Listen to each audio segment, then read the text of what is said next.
This is Steve Leibowitz reporting for WIN TV. December 11th is a very important date in the history of the land of Israel and its capital city, Jerusalem. This year marks a very special anniversary.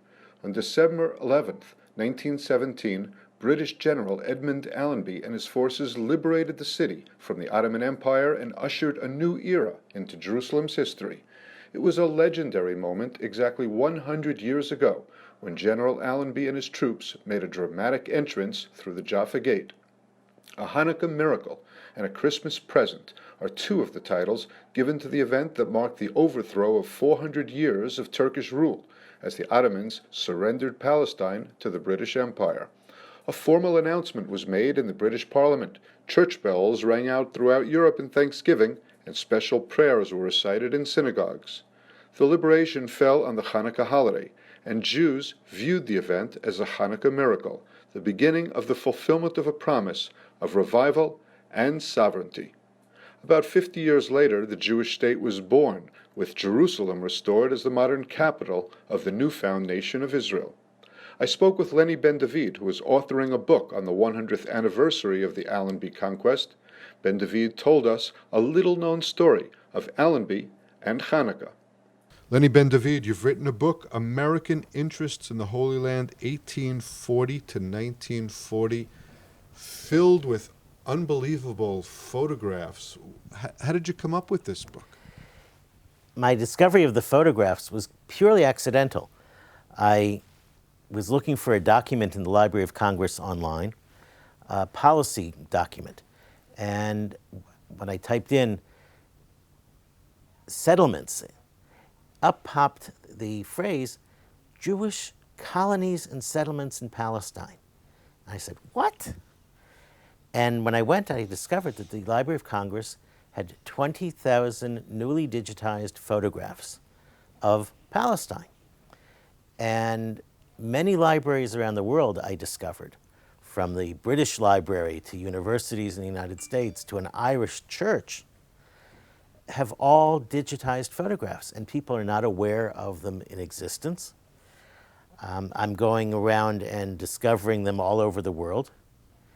And moreover, in many cases, at the Library of Congress or Harvard, their captions are wrong, or they didn't know what the picture was. And that's where I came in to fix it. And I realized, I've got a story here. And that's where the first book came off from. Now, this is all about American interests in the Holy Land, presumably American presence in the Holy Land. Did you come across names of Americans that were here that you didn't even know were ever here? Well known is the visit of Mark Twain, for instance. There was a visit by President Grant after he left office. A few words about his visit here. But more importantly was a visit by William Seward, who was Lincoln's Secretary of State. He came in 1859, before the 1860 election, and he wrote a travelogue. And in his travelogue, he said, the population of Jerusalem is 1/4 Christian, 1/4 Mohammedan, and 1/2 Jewish. And that figure, coming from someone like the former Secretary of State, is a very important historical figure to show that the Jews were a large majority in the city of Jerusalem. So there are lots of visits. A surprise for many is the visit by Bobby Kennedy, who came as a journalist, as a war correspondent before Israel's founding. And there are pictures given to me by his daughter of him standing outside the King David Hotel. So, yeah, there are lots of surprising things. We're in the Hanukkah season, Hanukkah time coming up. Any stories relating to Hanukkah that you could share from the book? I can give you a hint, a tease about the next book, which is on World War I in the Holy Land. And people don't remember or don't know that the commander of the British Army in Palestine, General Allenby, entered the city of Jerusalem on Erev Chanukah, the eve of Chanukah. And he knew it.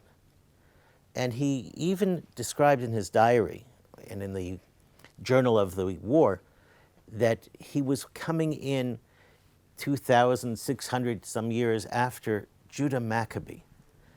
And it's amazing how he understood the role that he was playing in emancipating, liberating the Jews of Jerusalem at the time, who were under terrible, terrible conditions.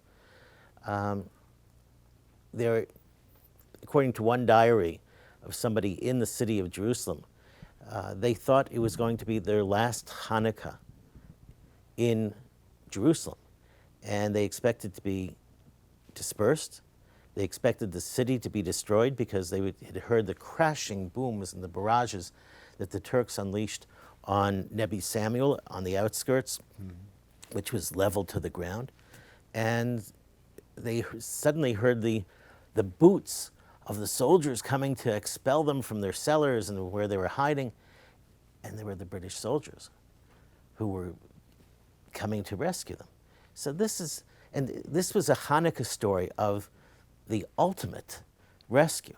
The following year, the ultra-Orthodox community put out flyers, which will be in the next book, telling Jews in all the synagogues and in the study halls to come on the anniversary of the liberation of Jerusalem, the first anniversary in 1918, to give special prayers for the salvation and to pray for the King of England. It's 100 years since Allenby's conquest. To mark the event, for the next 10 months, you can visit a special exhibition titled The General and a Gentleman, Allenby at the Gates of Jerusalem, at the Tower of David Museum at the entrance to the Old City of Jerusalem. This is Steve Leibowitz for WIN TV.